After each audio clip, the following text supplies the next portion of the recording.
Bismillahirrahmanirrahim. Elhamdülillahi Rabbil alemin. Vessalatu vesselamu ala eşrefil enbiyai vel mursalin nebiyyina Muhammedin ve ala alihi ve sahbihi ecmain. Rabbi şrahli sadri ve yessirli emri ve ahlul uqdeten min lisani yefqahu qavli emma ba'd.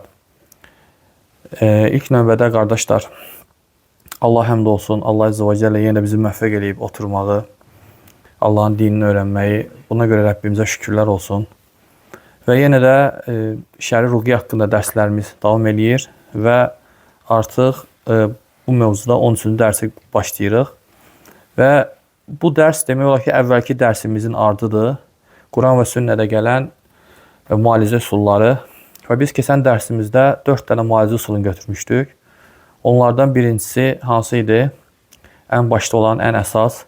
Demişdik ki, hətta həkimlər deyirlər ki, əgər insanlar bu müalicə üsulunu tətbiq eləsələr, yer üzərində nə aptek, nə də ki, xəstəxana olar. O da nə idi?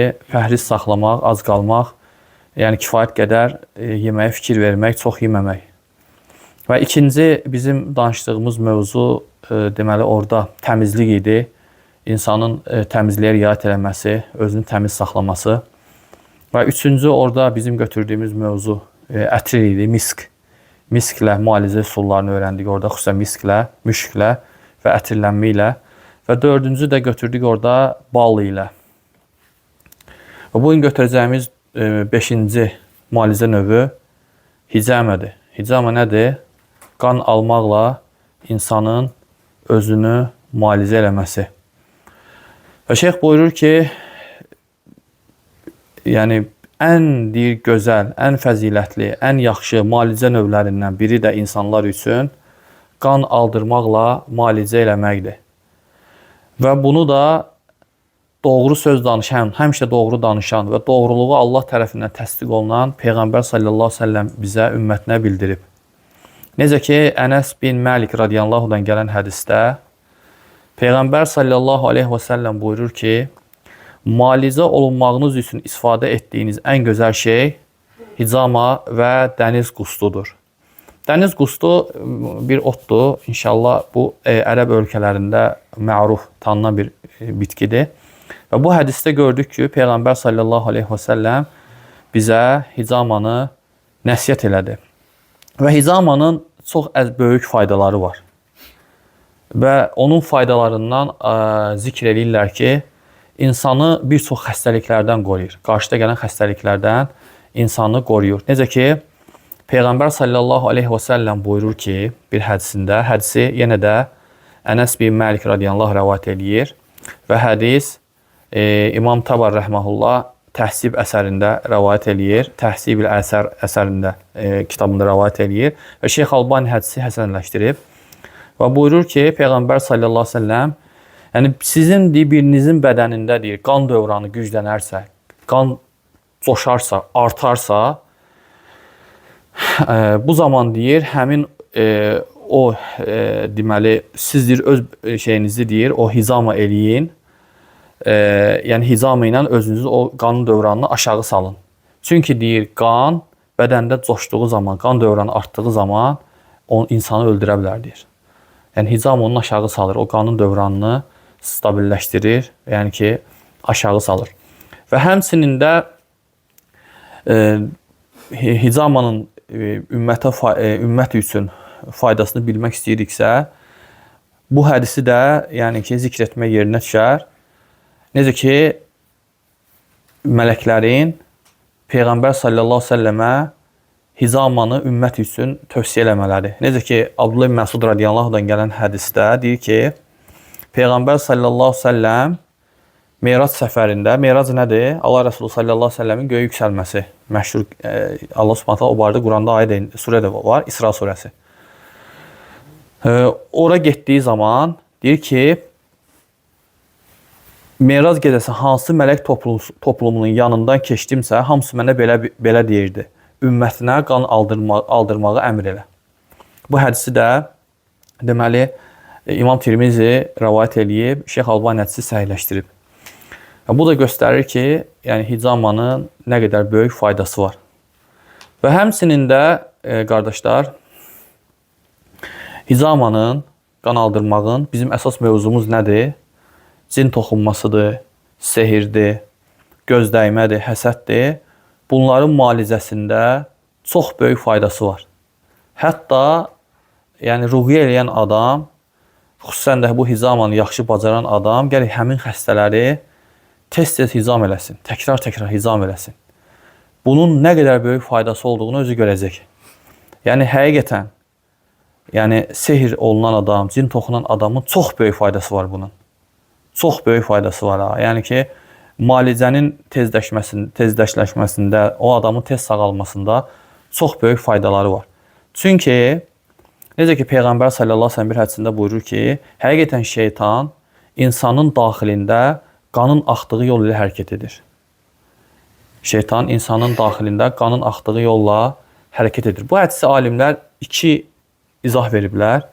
Birinci izah zahiri ilə götürüblər və deyiblər ki, bəli, Allah Əzzə və Cəllə şeytana o gücü verib ki, həqiqətən o insanın damarlarında, qanın axdığı yerlərdə hərəkət eləyə bilir. İkinci şərh isə deyilib ki, burada şeytanın insanı çox aldatması, vəsvəsə verməsi, ondan ayrılmaması, daima o yanında olmasını Peyğəmbər sallallahu əleyhi və səlləm insanın qan nə qədər insana yaxındır, şeytan da o qədər yaxınlığı ilə deyib. Yəni nə qədər insana qan yaxındır, şeytan deyir insana o qədər yaxındır. Amma daha səhih təfsir odur ki, şərh odur ki, racih odur ki, burada bəli Allah Subhanahu şeytana elə bir qabiliyyət verib ki, o həqiqətən insanın yəni qan axdığı yerlərdə hərəkət edə bilər. Və insan burada tibbi həkimlər, yəni dünyavi həkimlər deyirlər ki, yəni hicamanın birbaşa qana böyük təsiri var. Çünki insanın bədənində, qanında bir çox deməli çirkli maddələr var. Xüsusən də qırmızı qan hüceyrələri, ona şey deyirlər, eritrosit. O qan hüceyrələrinin təxminən 120 günə yaxın vaxtı var, ömrü var. Sonra onlar demək olar ki, ölürlər, qocalırlar, belə deyək. Və onlar da yığılırlar insanın kapilyarlarına, dərisinin altında olan kapilyarlara. Və hizamı elətdirən insan onları bədənindən yox edir, çıxardır hizam ilə. Bununla çox böyük faydası var. Həqiqətən nə qədər böyük faydası, yəni həkimlər zikr edirlər. Və həmçində biz bilirik ki, şəri cəhətdən də götürəndə biz bilirik ki, şeytanın, ümumiyyətlə xəbis cinlərin xoşladığı yerlər haradır? Murdar yerlər. Evdə məsələn zibillik olarsa, ev murdar olarsa, zibilliklər, ayaq yollar, onlar oranı xoşlayırlar. Və qanda da murdar maddələr çox olanda, onlar o qanda rahat olurlar. Və insan onu bədənindən çıxartdığı zaman, demək olar ki, o şeytanın orada vəziyyəti çətinləşir və hərəkət imkanları məhdudlaşır. Gəzə bilmir. Ona görə görsən oruc, hətta oruc görsən oruc, insan damarlar sıxılır. İnsan oruç tuturanda həmin o xəstə adama çox böyük faydası var. İnşallah o barədə danışacağıq. Və qardaşlar, hizam mövzusunda danışdıq ki, bu bunun yəni ki, şəriətdə olan, yəni ki, yeridir ki, hədislərlə varid oldu ki, hicam şəriətimizdə var. Peyğəmbərimiz sallallahu əleyhi və səlləm bunu bizə nəsihət edib. Yaxşı, hicamda iki məsələ var əsas.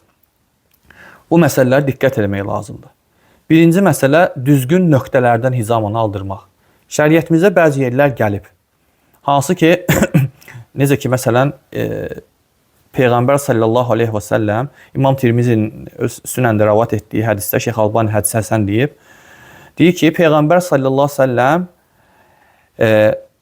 boyun tərəfində burada damarlar var. Ona əxdun deyirlər. İki əxddən, buradan, bir də ki, bu hissədən.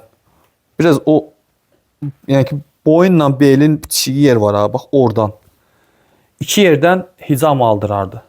Və bunu hizam aldırdığı zamanda xüsusən 17-si, 19-u və 21-ci günləri seçərdi. Bu hədisi dedik İmam Tirmizi öz sünənində rəvayət edir və Şeyx Albani rəhməhullah hədisi həsənləşdirib. Deməli, 3 nöqtəni dedik. 2 şah damarlarının üstü və bir də ki, bu hissə. Və sonra başqa bir hədisdə Şeyx İbn Abbas radiyallahu anhum hədisi rəvayət eləyir. Hədisi İmam Buxari rəvayət eləyir. Deyir ki, Peyğəmbər sallallahu əleyhi və səlləm ehramda olarkən yəni başında olan ağrılara görə hizam elətdirdi. Və bu da dəlildir ki, insan ehtiyac olarsa ehramlı halda, həcdə, yaxud ümrədə ehram giyildiyi zaman hizam elətdirə bilər. Və üçüncü hədis Ənəs bin Məlik radiyallahu anhudan gələn hədisdə buyurur ki, Peyğəmbər sallallahu əleyhi və səlləm ihramda olduğu zaman ayağının üst tərəfindən ayağında olan ağrıya görə hizam elətdirdi. Və bu da deməli hədisi rəvayət eləyib İmam Abu Davud, deməli Şeyx Albani hədisi səhihləşdirib. Burada gördük ki, ayaqdan da, başdan da gəldi, belinin yuxarı hissəsindən. Lakin həkimlər araşdırıblar, təcrübə ilə də görüblər ki, başqa nöqtələr də vardı ki, bunların çox böyük faydası var həmin nöqtələrdən aldırdığı zaman müəyyən xəstəliklərə. Təcrübə ilə bunu tətbiq ediblər və görürlər ki, çox böyük faydaları var. Burada şeyx bəzilərini götürür. Onlardan birincisi insanın büzdüm sümüyünün üzərindən hizam aldırmaqdır. Büzdüm sümüyü bilirsiniz də haradır? Arxa tərəfdə olan, dip tərəfdə büzdüm sümüyü. Onun üzərində hizam aldırmaq çox böyük faydası var. Sonra mədənin olduğu yerin arxa tərəfi, mədənin üst tərəfinin əmin dal tərəfi, eyni paraleldə bir oradan, bir də ki mədənin deməli giriş hissəsinin üzərindən, bax buradan, mədənin giriş hissəsinin üzərindən hizam aldırmağın çox böyük faydaları var. Həmçinin başı müxtəlif yerlərinə, yəni bunlar mərufdur insanlar arasında, həkimlər arasında, bacaran qardaşlar arasında bilinir ki, deməli nə qədər bunun faydası var. Və başqa nöqtələr də var. Və həmçinin də qadınlarda xüsusən analıq, yəni ki, rəhmin üzərində, analığın rəhminin üzərində burada şeyx 3 dənə yer gətirir. Birincisi, qadında elə bir ki, analıq rəhmi var, bir də ki, yumurtalıqlar var. Birinci, göbəkdən 2 sm aşağı qadın, 2 sm aşağı və yanbayan 3 nöqtədən aldıra bilər. Bax, şeyx bunu gətirir burada.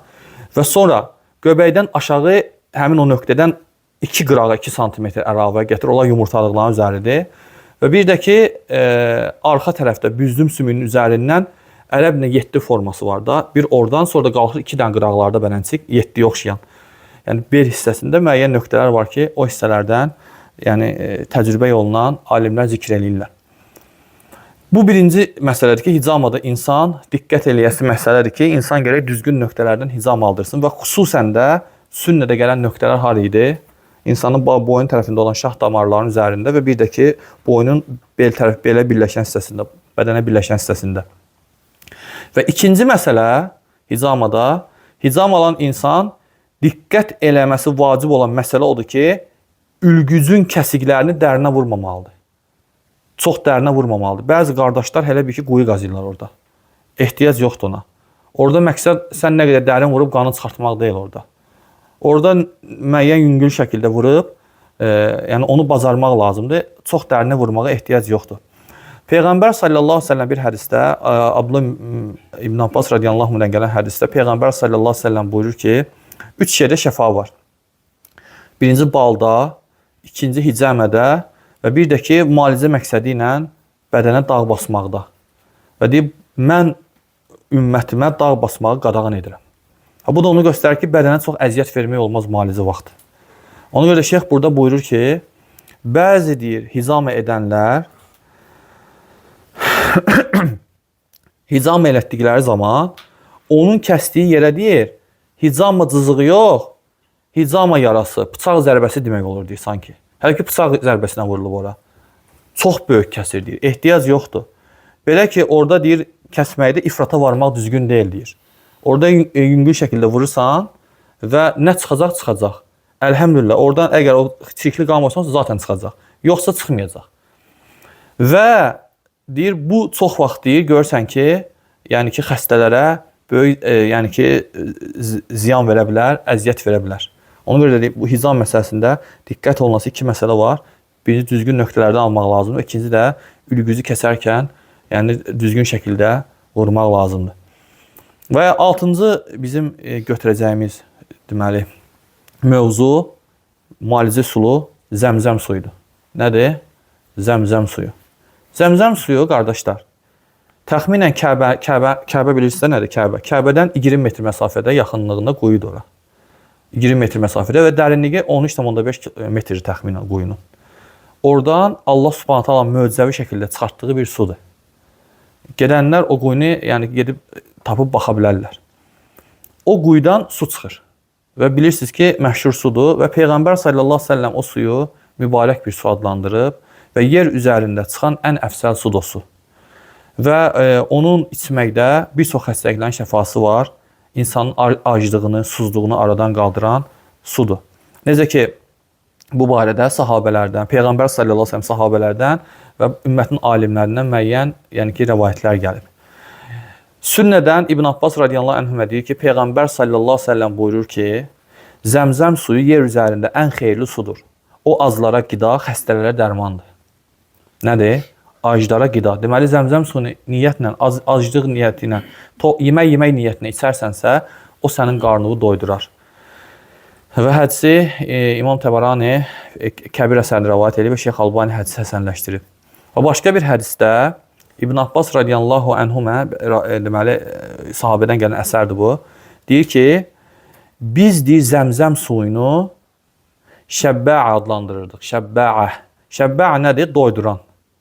Çünki deyir, onun deyir ailəni dolandırmaqda, yəni doydurmaqda, ailəyə yardımda nə qədər gözəl bir faydası olduğunu görürdük deyir. Və Peyğəmbər sallallahu əleyhi və səlləm yenə də hədisdə gəlir ki, Cabir ibn Abdullahdan gələn hədisdə Allah Rəsulü sallallahu əleyhi və səlləm buyurur ki, Zəmzəm suyu hansı niyyətlə içilərsə, onun üçündür. Deməli, Zəmzəm suyu nə etmək lazımdır? İçdiyi zaman niyyət etmək lazımdır. Və sələflər, indi gələcək əsərlərdə, sələflər bunu həm dünyavi məsələlər üçün içiblər, həm də axirət məsələlər üçün içiblər, niyyət edib içiblər. Və məsələn, bu hədisin şərhində İmam Şovkani rəhməhullah buyurur ki, yəni Peyğəmbər sallallahu əleyhi və səlləm deyir, Zəmzəm suyu hansı niyyətlə içilərsə, onun üçündür kəlməsində dəlil var ki, deyir, Zəmzəm suyu onu içənin hansı məqsədlə içməsindən asılı olmayaraq ona fayda verir. İstər dünyavi işlərdə, istər də axirət işlərində. Ona görə sələf bu hədisə riayət ediblər və Zəmzəmi içdikləri zaman müəyyən şeyləri niyyət ediblər. Niyyətlərindən keçiriblər. Məsələn, Hafiz İbn Əsakir rəhməhullah rəvayət edir ki, Xatib Əl-Bəğdadi rəhməhullahdan məşhur əhlüsünnə alimlərindəndir ki, o deyir, həcc etdiyi zaman Zəmzəm suyunu 3 dəfə içir və hər içdiyində bir niyyət edir. Birinci niyyəti olur ki, onun məşhur Tarixul Bağdad əsəri var. Tarixul Bağdad, yəni ki, bu əsəri deyir, insanlara oxuyub, insanlara öyrətməsi niyyət edir ki, Allah Subhanahu taala bunu məvfiq eləsin ona. Və ikinci niyyət edir ki, Bağdadın məşhur məscidi var, Cəmül Mənsur, Bağdadda ilk tikilən məscidlərdəndir. Bu məsciddə insanlara hədis öyrətsin, orada dərs etsin və üçüncü də Bişr Əl-Həfi rəhməhullahın yanında bastırılsın. Bu üç niyyəti eləyir və üçü də sonradan həyata keçir. O niyyəti eləyib, o Zəmzəm suyunu içir və üçü də həyata keçir.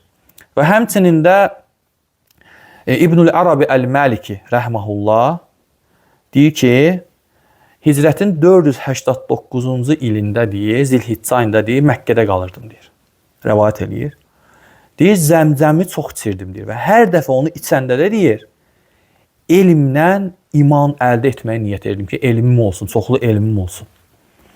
Və deyir, Allah Subhanahu taala Allahın izni ilə Allah bu suyun bərəkəti sayəsində mənə deyir, nəsibimə düşən elm qapılarını mənim üçün açdı. Lakin deyir, o elmə əməl etmək niyyəti ilə içməyi unutdum deyir. O niyyəti eləməmişdim deyir. Kaş ki, həm elmə, həm də əməl niyyətli ilə içəydim deyir, bu suyu deyir. Ona görə də deyir, mənim deyir, sonradan deyir, elmi olan həvəsim, əməli olan həvəsimdən deyir, çox oldu deyir. Ona görə də görürsünüz, sələflər, yəni bu suyu içəndə elə belə içməyiblər. Və həmçində məşhur İbnül Cəzəri var, məşhur Quran qurralarından. Quran rəvayətlərini rəvayət edən alimlərdəndir. Bu, yəni ki, qiraət elmlə məşğul olan alim, qardaşlar, tələbələr bu alimi tanıyırlar, İbnül Cəzəri. Deyir, onun atası tacir olub və deyir, 40 il onun övladı olmur deyir.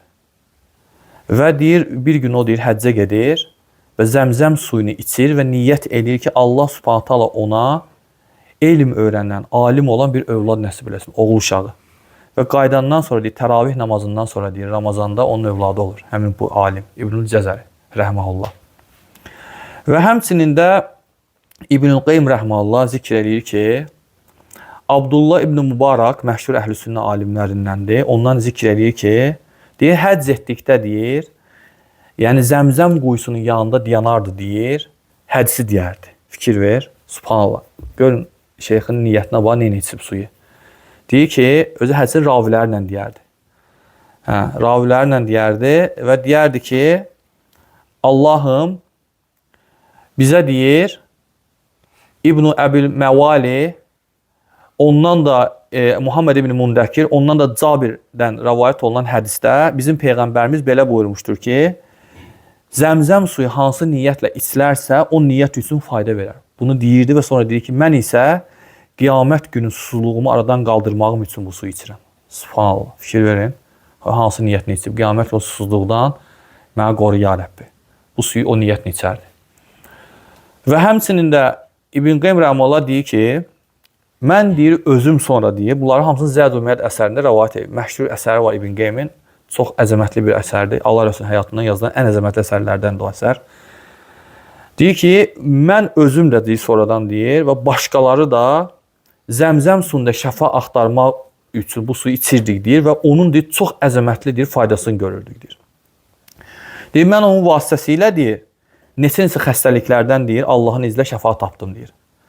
Həmçinin deyir, elə insan gördüm ki deyir, həcdə deyir, təxminən yarım ay, hətta daha çox günlər ərzində Zəmzəm suyunu qida niyyətinə içirdi, yeməyi yox idi deyir. Onu ilə qidalanırdı deyir. Allah Subhanahu taala ona deyir, doyuzdurur deyir o sunan deyir. Onlar insanlar kimi təvaf edir və heç bir zəiflik göstərmirlər. Yəni indiki vəziyyət deyil ki, həcdə, o vaxt çətin idi. Yəni indi hər şey rahatdır, gözəldir.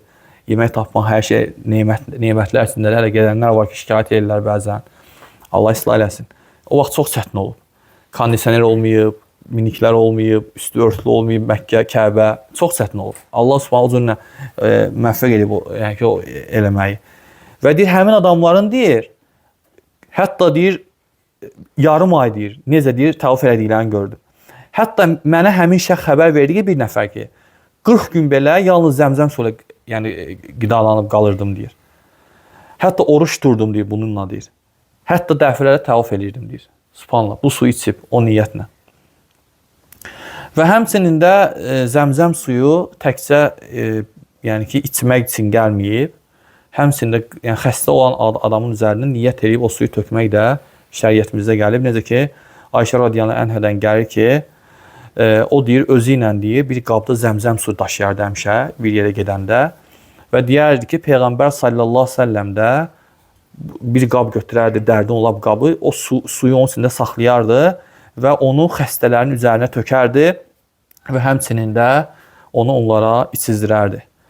Və həmçinin də sonda Əbu Cəmra Dubai rəhməhullah deyir ki, mən deyir, İbn Abbas radiyallahu anhuma yanında Məkkədə oturmuşdum deyir və mən deyir, qızdırmalıydım deyir. Qızdırma xəstəliyi üz vermişdi mənə deyir. Və o mənə dedi ki, onu deyir, Zəmzəm suyuyla soyut, yəni soyuqlaşdır bədəni Zəmzəm suyuyla. Və Peyğəmbər sallallahu aleyhi ve sellem belə buyurur ki, hədisi gətirir ki, qızdırma cəhənnəm istisinin bir hissəsidir.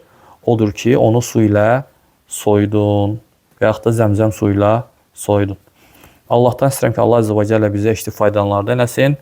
Düzün Allah bilir və sallallahu nəbiyyinə Muhammedin və alə alihi və sahbihi əcməin.